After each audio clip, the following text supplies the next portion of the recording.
I've found throughout my Christianity that the things that he's laid down for us, the do's and the do-nots, so to speak, are out of his great love for us, because if we pick the things he said to pick and choose them, that the consequences of those things are great, and they'll bless us instead of curse us.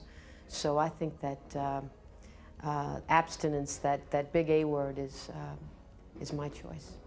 I'm glad I waited because, you know, as far as you hear the lines are from a lot of people saying, well, you know, we've got to experiment and, you know, find out if we're compatible sexually. And you know, as far as I'm concerned, I'm quite compatible with my wife, and we've got a great sex life. And I can't imagine you not being compatible if you're with someone that you're supposed to be with for the rest of your life.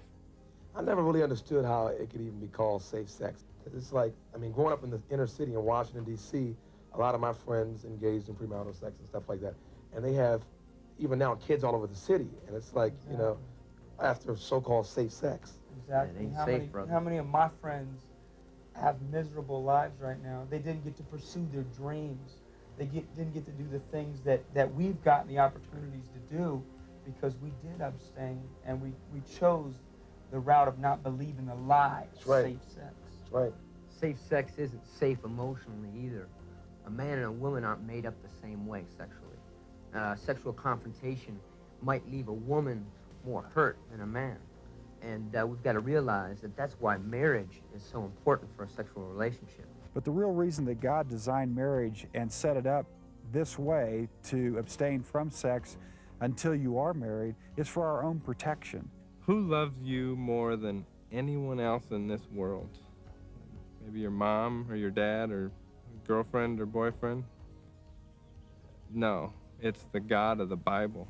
That's who loves you and all of us more than anyone else in this world. And he says that sex is good in the context of marriage. And I believe in the scriptures that says when a husband shall leave his mother and father and be united to his wife, and the two will become one flesh. I think when you're one flesh, you certainly don't want to be one flesh with dozens of different people. You want to be one flesh with the person that you want to spend the rest of your life with, and that is your wife or your husband.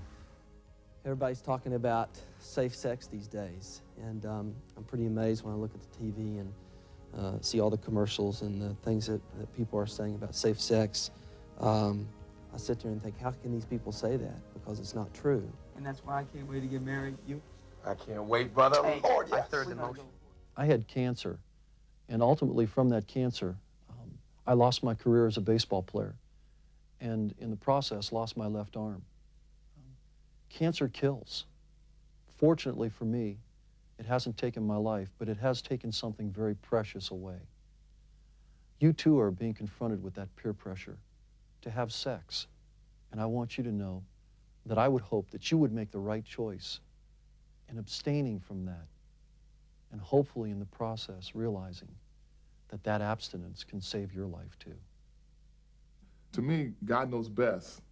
God created all of us. He knows best, and he knows what's best for our life. And I don't mind following my life after him and just saying, go ahead, God.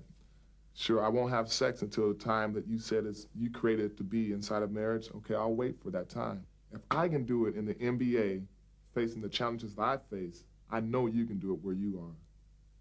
God created sex, and it's a very natural feeling, a very natural thing, and it was intended to be something incredible and something special and something without boundaries with your husband. There's more to sex than just, you know, the pleasure and the fun, because when you have sex with somebody, you're giving yourself to them. You're giving something to them you can't get back, no matter how much you want it back. And I think you should just save it for somebody you really care about and who cares about you, and that you can trust with what you're giving them, because you're never going to be able to get it back. And who's the one and only person that could be? I guess your husband.